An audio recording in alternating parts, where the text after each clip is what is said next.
बिस्मिल्लाहिर्रहमानिर्रहीम। अस्सलामु अलैकुम वरहमतुल्लाहि वबरकातुहू। उम्मीद है कि आप सब खैरियत से होंगे और आपने अब तक के जितने भी लेक्चर्स हैं उनको बहुत अच्छे से सुना भी होगा और अपनी कॉपीज़ पर नोट भी कर लिया होगा। आज हमारा है लेक्चर नंबर 12 और आज हमारा जो उन्वान है वो है दरख्वास्त नवीसी। दरख्वास्त नवीसी के मुतालिक एक लेक्चर में मैंने आपको कुछ इसके मुतालिक असूल बताए थे कि हमें किस तरह से दरख्वास्त लिखनी चाहिए। तो दरख्वास्त का मतलब होता है कि अपनी कोई रिक्वेस्ट या सवाल जो है, अपनी कोई इल्तिजा जो है वो हुकाम बाला तक पहुंचाना। और इसके अलावा एक चीज़ और कि दरख्वास्त जो है वो कोशिश ये करनी चाहिए कि सादा और मुख्तसर हो। सम टाइम जो है वो थोड़ा कुछ बात को लंबा भी करना पड़ जाता है, लेकिन बहरहाल कोशिश यही करनी चाहिए कि दरख्वास्त जो है वो सादा और मुख्तसर होनी चाहिए। और इसके अलावा कुछ और मैंने आपको असूल बताए थे कि दरख्वास्त जो है वो मतलब दाएं तरफ, जब हमने दाएं तरफ से शुरू करना है तो एक लफ्ज़ की जगह छोड़ देनी है। उसके बाद हमने जो है उसी की तरतीब में फिर हमने जनाब आली और जो है अपना शुरू करना है। इसके अलावा फिर मैंने बताया था कि जनाब आली लिखने के बाद नदाइया की अलामत लगानी है और जनाब आली को किस तरह से लिखना है ये भी मैंने आपको बताया था। और इसके अलावा ये कि दरख्वास्त जो है 2 या 3 पैराग्राफ में लिखें। और इसके अलावा ये है कि जब हमने दरख्वास्त गुज़ार लिखना है तो हमने बाईं तरफ आना है और बिल्कुल उसी की तरतीब में फिर हमने तारीख़ को लिखना है। इस तरह से मतलब जितना जो तरीक़ाकार के मुताबिक अगर हम दरख्वास्त लिखेंगे और फिर नफ्स मज़मून भी हमारा अच्छा होगा तो उसमें दरख्वास्त में हमें बहुत अच्छे नंबर मिल जाएंगे। तो आज जो हमारा मौजू है वो है दरख्वास्त हमने लिखनी है प्रिंसिपल के नाम, और उसका मौजू है कैंटीन में गैर मायारी अशिया की शिकायत। इस दरख्वास्त को हम लिखते हैं।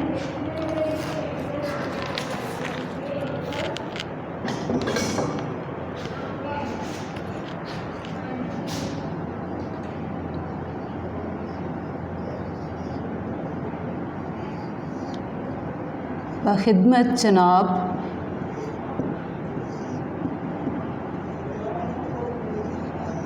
प्रिंसिपल। अब प्रिंसिपल के बाद हमने साहब नहीं लिखना। बखिदमत जनाब प्रिंसिपल गवर्नमेंट गर्ल्स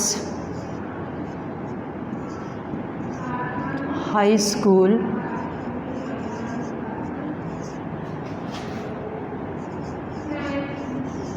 फैसलाबाद। इसके बाद हम आ जाएंगे दूसरी लाइन पर और उसकी बिल्कुल तरतीब में ही आप लिखेंगी जनाब आली और इसके बाद नदाइया की अलामत। इसके बाद हम आ जाएंगे अपने दरख्वास्त की तरफ के दरख्वास्त का उन्वान है कि हमने प्रिंसिपल को ये शिकायत करनी है कि हमारे स्कूल में जो है वो गैर मायारी अशिया कैंटीन पे जो फ़रोख्त की जा रही हैं। तो इसको हम शुरू करते हैं। गुजारिश है कि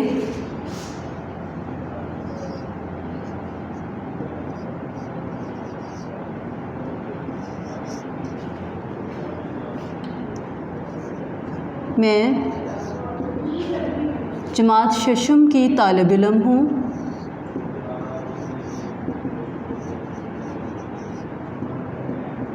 जमात शशम की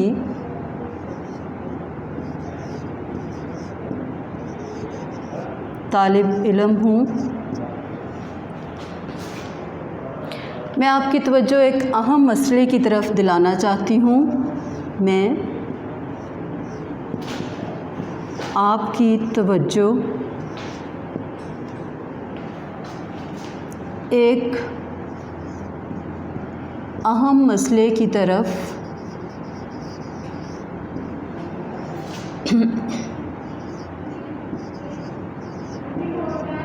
दिलाना चाहती हूँ।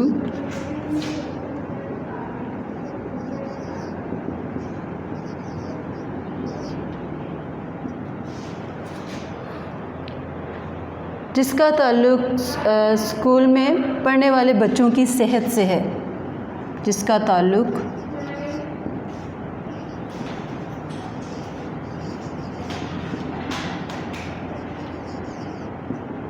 स्कूल में पढ़ने वाले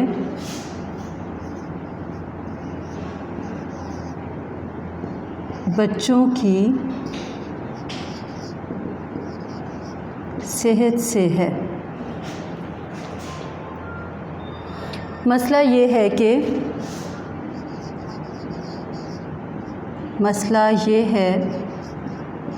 कि स्कूल की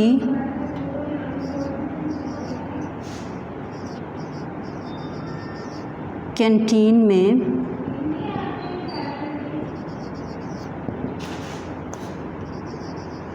मिलने वाली खाने की चीज़ें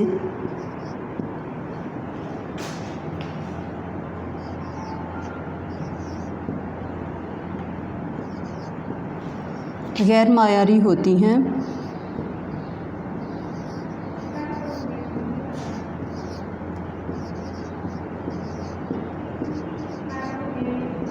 गैर मायारी होती हैं।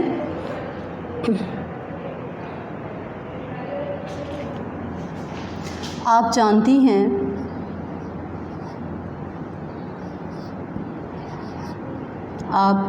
हैं कि अक्सर बच्चे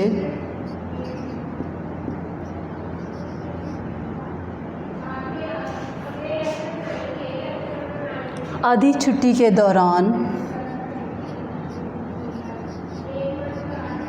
आधी छुट्टी का मतलब जिसको हम ब्रेक कहते हैं, लेकिन ब्रेक इंग्लिश का लफ्ज़ है, हम इसको आधी छुट्टी कहेंगे। अक्सर बच्चे आधी छुट्टी के वक्त खाने की चीज़ें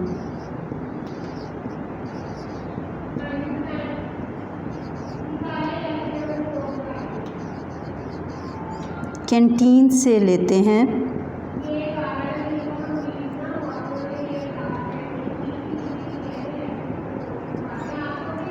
और गैर मायारी होने की वजह से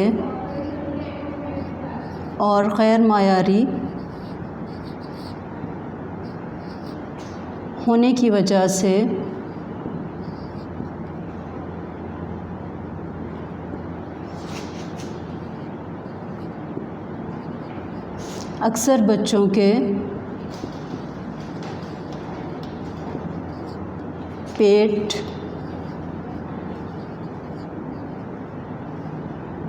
और गले ख़राब रहते हैं।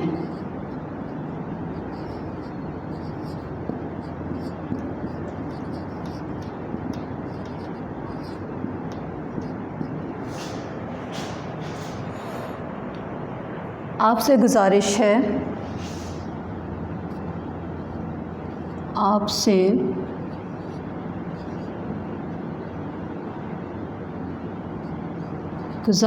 है कि स्कूल की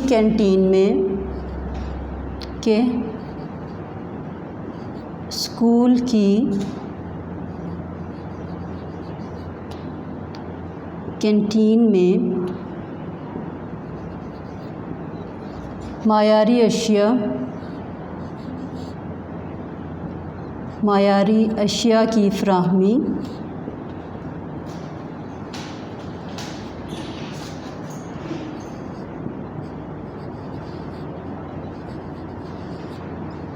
यकीनी बनाएं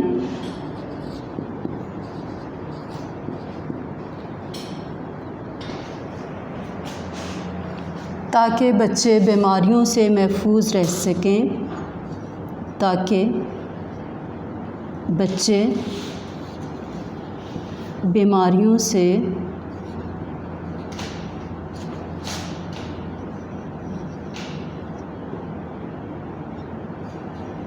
महफूज रह सकें।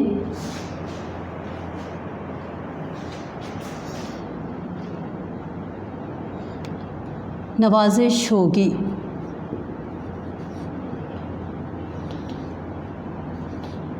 इसके बाद ये हमारी दरख्वास्त जो है मुकम्मल हो गई है और इसके बाद हम लिखेंगे लेफ़्ट साइड पर बाईं तरफ दरख्वास्त गुज़ार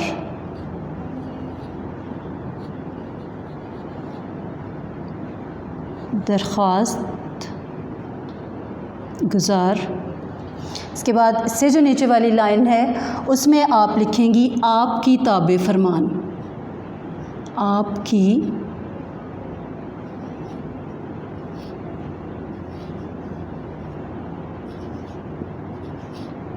ताबे फरमान, और इसके नीचे आप लिखेंगी अलिफ बे जीम, अलिफ बे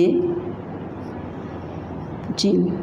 जमात शेषम भी आप इसके नीचे लिख चुके हैं, लेकिन हम ऊपर भी लिख चुके हैं, इसलिए यहाँ पर आप मत लिखें। अब हम आ जाएंगे तारीख़ की तरफ। तारीख़ लिखने का मैंने आपको तरीका बताया था कि आप जो है वो तारीख़ लिखेंगी उर्दू गिनती में लिखेंगी, और महीना लिखेंगी आप लफ्ज़ों में, और फिर जो साल है वो आप लिखेंगी उर्दू गिनती में। मैं आपको लिख के दिखाती हूँ।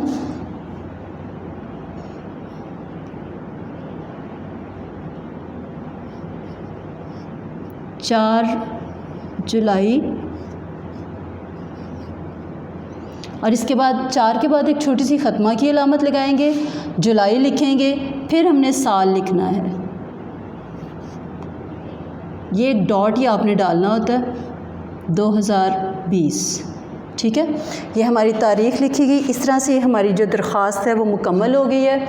एक दफ़ा मैं आपको दोबारा जो है वो पढ़कर सुनाती हूँ, आप इसकी तरतीब को भी चेक कर लीजिए कि जो आपका टॉपिक है आप चाहें तो यहाँ लिख लें, चाहे तो आप जो है इसके नीचे भी लिख सकती हैं, मतलब जहाँ बखिदमत जनाब, ये आपकी मर्ज़ी है। तो अब इसको मैं दोबारा से आपको ये देखें कि हमने एक लफ्ज़ की जगह को छोड़ा भी है। जनाब अली को बिल्कुल उसी की तरतीब में लिखा है, बखिदमत जनाब principal government girls high school Faisalabad.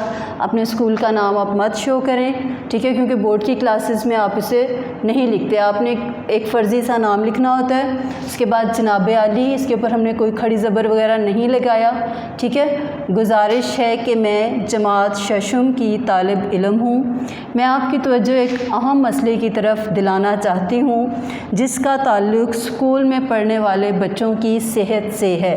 मसला ये है कि स्कूल की कैंटीन में मिलने वाली खाने की, आप यहाँ पर हमारे भी लिख सकती हैं कि हमारे स्कूल में की कैंटीन में मिलने वाले खाने की चीज़ें गैर मायारी होती हैं। आप जानती हैं कि अक्सर बच्चे आधी छुट्टी के वक्त खाने की चीज़ें कैंटीन से लेते हैं, और गैर मायारी होने की वजह से अक्सर बच्चों के पेट और गले ख़राब रहते हैं। आपसे गुजारिश है कि स्कूल की कैंटीन में मिलने में मायारी अशिया की फ़राहमी यकीनी बनाएं, ताकि बच्चे बीमारियों से महफूज रह सकें। नवाजिश होगी दरख्वास्त गुज़ार, आप चाहें तो अल आरिज़ भी लिख सकती हैं, लेकिन फिर वही बात कि सिर्फ़ एक चीज़ लिखिएगा, दरख्वास्त गुज़ार लिखेंगी या अल आरिज़ लिखेंगी, दोनों चीज़ों को आप नहीं लिखेंगी। इसके बाद आपकी ताबे फरमान अलिफ पे जीम, और दाईं तरफ आप जो है तारीख़ लिखेंगी 4, जिस तरह से 4 तारीख़ है तो उसको आप उर्दू गिनती में लिखेंगी, उसके आगे छोटी सी ख़त्मा की अलामत लगाएंगी। 4 जुलाई महीना लफ्ज़ों में आ जाएगा, और साल फिर हिंसों में उर्दू गिनती में 2020 लिखेंगी। इस तरह से हमारी जो दरख्वास्त है वो मुकम्मल हो जाएगी। 6 क्लास आप लोग दरख्वास्त लिखना सीख चुके हैं। आपको पता चल गया कि इस जो प्रिंसिपल के नाम आपने दरख्वास्त लिखनी है वो आपने किस तरीके से लिखनी है। अब जो इसके बाद अगला हमारा है टॉपिक वो है ज़रबुल इमसाल, ठीक है। ज़रबुल इमसाल के मुतालिक मैं आपको बता देती हूँ, इसकी जो तारीफ़ है वो क्या है कि जब कोई वाक़या बार बार तजर्बे या मुशाहदे में आए तो इनका निचोड़ पेश करने के लिए चंद अल्फाज या जुमले इस्तेमाल किए जाते हैं, और अपने लफ्ज़ी मानों से गुज़रकर कुछ और मानी दें तो उनको ज़रबुल मिसल कहते हैं। ज़रबुल मिसल अमूमन अपनी बात को वज़नी और मौसर बनाने के लिए दौरान गुफ्तगू इस्तेमाल करते हैं। यानी आप ये भी कह सकती हैं कि वो जुमला जो मिसाल के तौर पर मशहूर हो जाए और अपनी बात में वज़न पैदा करने के लिए उसको जो है इस्तेमाल किया जाए तो वो ज़रबुल मिसल कहलाती है। ज़रबुल मिसल जो है वो वाहिद है, और इसकी जो जमा है वो है ज़रबुल अमसाल। तो इसका हम शुरू करते हैं। जो पहली इसमें ज़रबुल मिसल है वो है आ बैल मुझे मार। आ बैल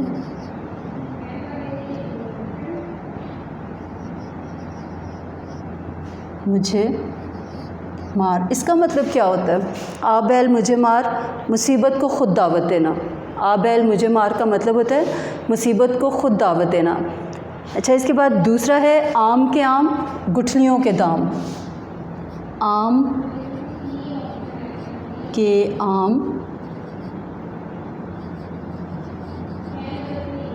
गुठलियों के दाम, इसका क्या मीनिंग होगा? इसका मतलब होगा बच्चे कि दोनों तरह से फ़ायदा हो, यानी हर तरह से इंसान जिसको फ़ायदा हो। इसके बाद नंबर 3 है अब पछताए क्या होत जब चिड़ियाँ चुग गई खेत। अब पछताए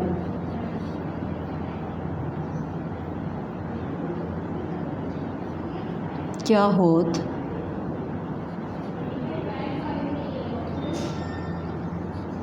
जब चिड़ियाँ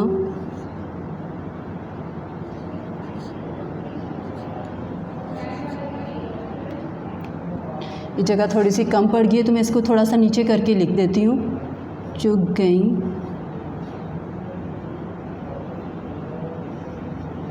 खेत। अब इसका मतलब क्या होगा? इसका मतलब है कि वक्त गुज़रने के बाद पछताने का कोई फ़ायदा नहीं होता।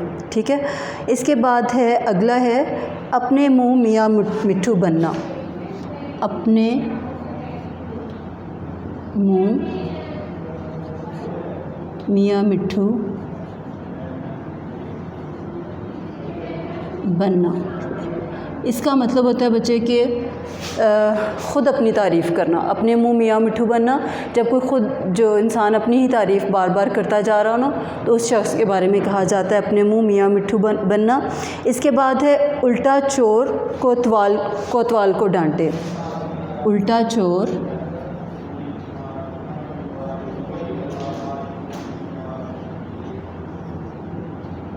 कोतवाल को डांटे, इसका क्या मतलब है? उल्टा चोर कोतवाल को डांटे, इसका मतलब है अपना कसूर मानने की बजाय दूसरों पर डाल देना, यानी ख़ुद अपना जो है। उल्टा चोर कोतवाल को डांटे, इसका मतलब है अपना कसूर मानने की बजाय दूसरों को इल्ज़ाम देना। इसके बाद अगला है एक अकेला दो 11। ये तो सबको समझ आ गई होगी कि इसका क्या मतलब है। एक अकेला दो 11,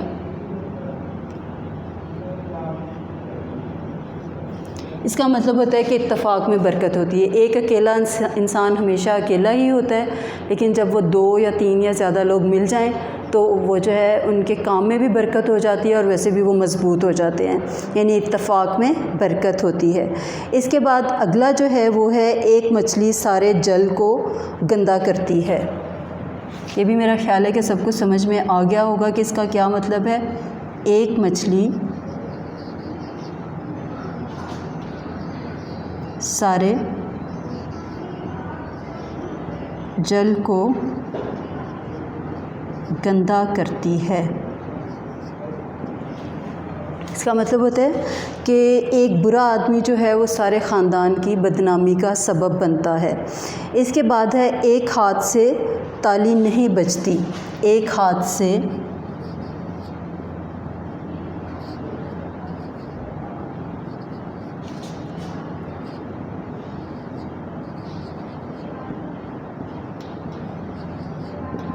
ताली नहीं बजती, इसका क्या मतलब हो सकता है?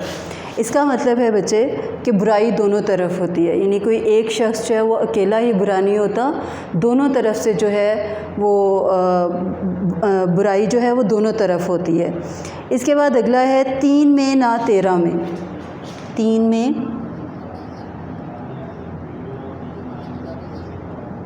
ना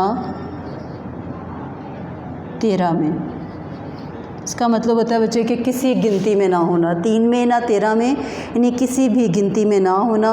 इसके बाद अगला है जितनी चादर हो उतने पाँव फैलाओ। जितनी चादर हो उतने पाँव फैलाओ। मेरा ख़्याल है कि ये भी सब बच्चों ने जो है वो अक्सर सुना होगा। ये उस वक़्त बोला जाता है कि जब कोई अपनी हैसियत से बाहर हो रहा होता है, यानी अपनी जितनी उसकी हैसियत है उससे ज़्यादा जब ख़र्च कर रहा हो, तो उस मौके पर ये जो है बोला जाता है कि जितनी चादर हो उतने पाँव फैलाओ, यानी अपनी हैसियत में रहना। इसके बाद अगला है जितने मुँह उतनी बातें। जितने मुँह उतनी बातें।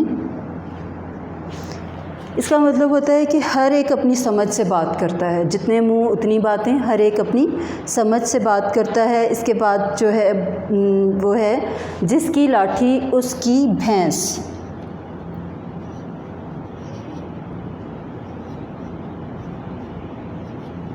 जिसकी लाठी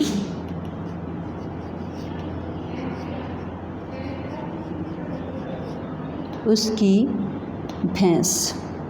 ये उस मौके पर बोला जाता है बच्चे कि जब ताकतवर ही की मानी जाती है, यानी जिसकी लाठी उसकी भैंस, यानी हमेशा जो है वो ताकतवर की मानी जाती है।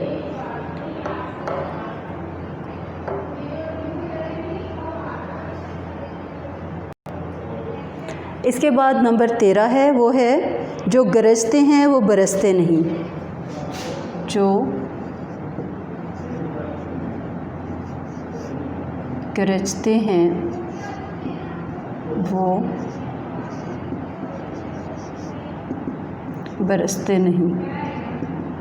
इसका मतलब है कि बड़ी बड़ी बातें करने वाले जो लोग होते हैं वो बेकार होते हैं, वो कोई काम भी नहीं करते।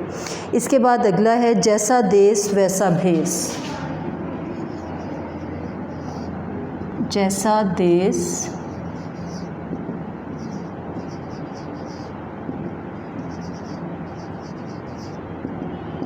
वैसा भेस। इसका मतलब होता है बच्चे कि जैसा माहौल होता है वैसा ही बन जाओ। इसके बाद अगला है जैसा करोगे वैसा भरोगे।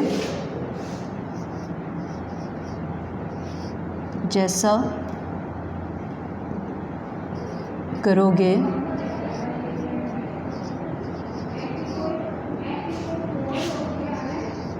वैसा भरोगे।